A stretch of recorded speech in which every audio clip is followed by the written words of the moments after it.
Hello friends, and welcome to another edition of FCC Kids Devotions. Today we're going to be talking about the friendship between David and King Saul's son Jonathan, and how Jonathan saw God's promises to David, even though Jonathan was the son of the king.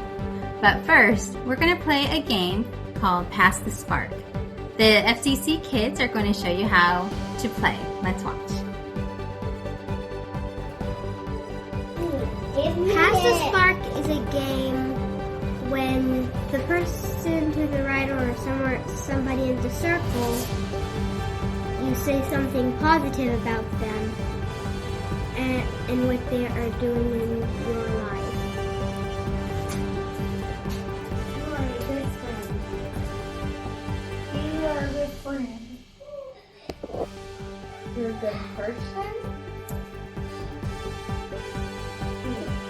Xavier, you're really kind. How do you tell your friends about what you see God doing through them?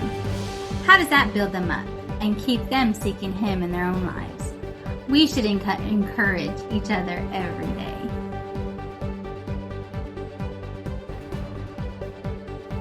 Our study today comes from 1 Samuel chapters 18 through 20. It's about Jonathan and David and how Jonathan encouraged David even in dire times. Let's read chapter 18 verses 1 through 5 right now. As soon as he had finished speaking to Saul, the soul of Jonathan was knit to the soul of David, and Jonathan loved him as his own soul. And Saul took him that day and would not let him return to his father's house. Then Jonathan made a covenant with David, because he loved him as his own soul. And Jonathan stripped himself of the robe that was on him and gave it to David and his armor, David fully and entered even into his Saul's sword service and and his coat. served the king faithfully. God was with him and gave him many victories. Whatever mission Saul sent him on, David had great success. He grew in stature and popularity.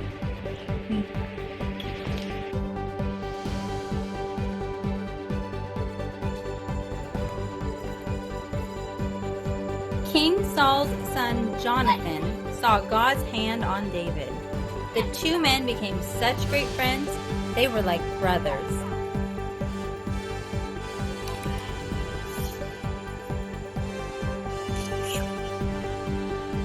Jonathan loved David as a brother, and he made a covenant, which is a special, unbreakable promise with David, because he loved David with an unselfish, godly love.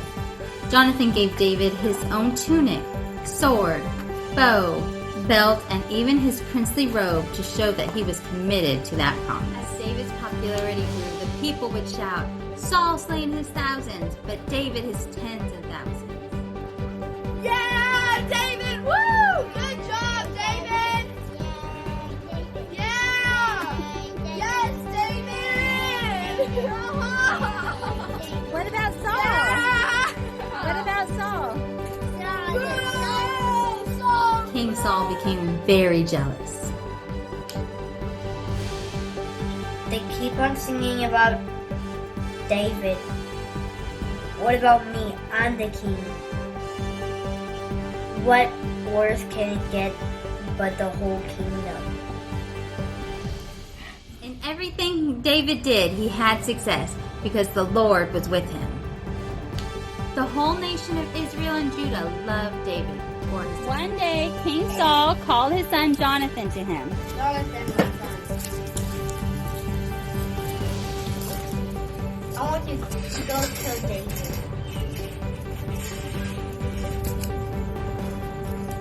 No, my dad wants to kill you at any chance he got. I advise you go in hiding because once I get word, I will tell you. Word. King Saul and Jonathan talked with each other, and Saul made an oath that he would not kill David. David went into hiding from King Saul. He questioned Jonathan. He said, Why is the king trying to kill me? What was my crime? What have I done? And Jonathan tried to reassure him.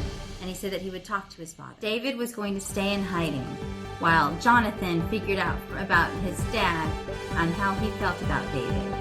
There was a new moon feast coming up, and David was expected to be there.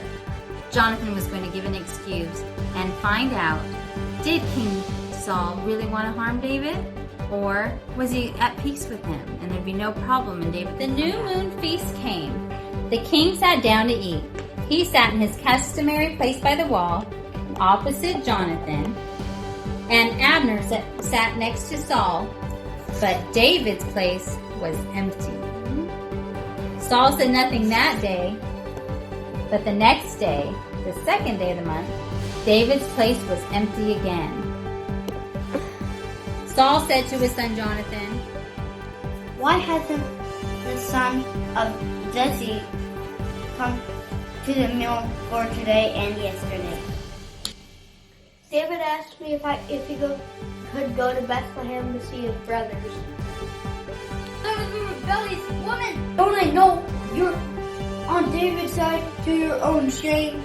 As long as the son of Jesse lives, you and your kingdom would not be established. Now send someone to get him. He must die. Why must David be put to death? What has he done to our kingdom?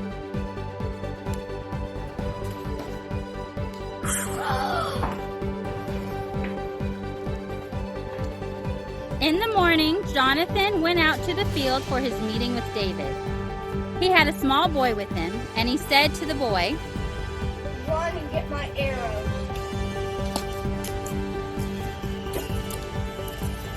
Isn't the arrow beyond you? Hurry, quickly! Don't stop! This was a secret signal between Jonathan and David. I got it.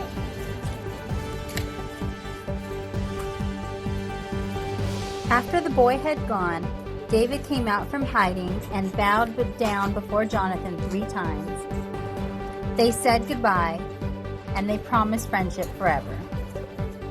Be gone in peace. We'll have friendship in the name of the Lord.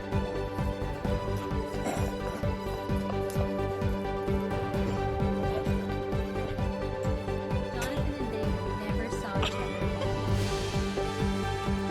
Years later, when David had become king and Jonathan had died, David remembered his promise to Jonathan and invited Jonathan's son into his own house.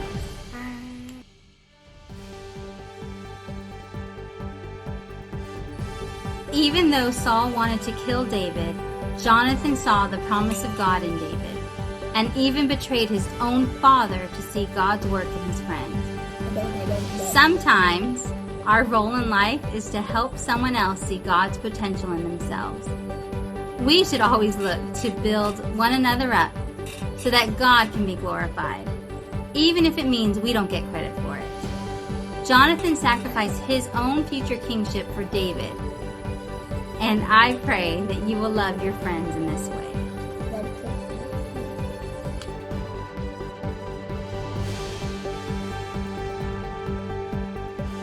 Greater love has no one than this, that someone lay down his life for his friends.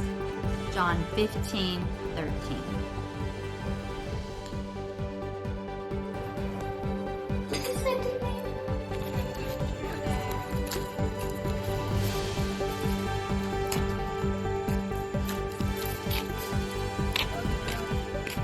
Yo, bro, my destiny is coming to kill you.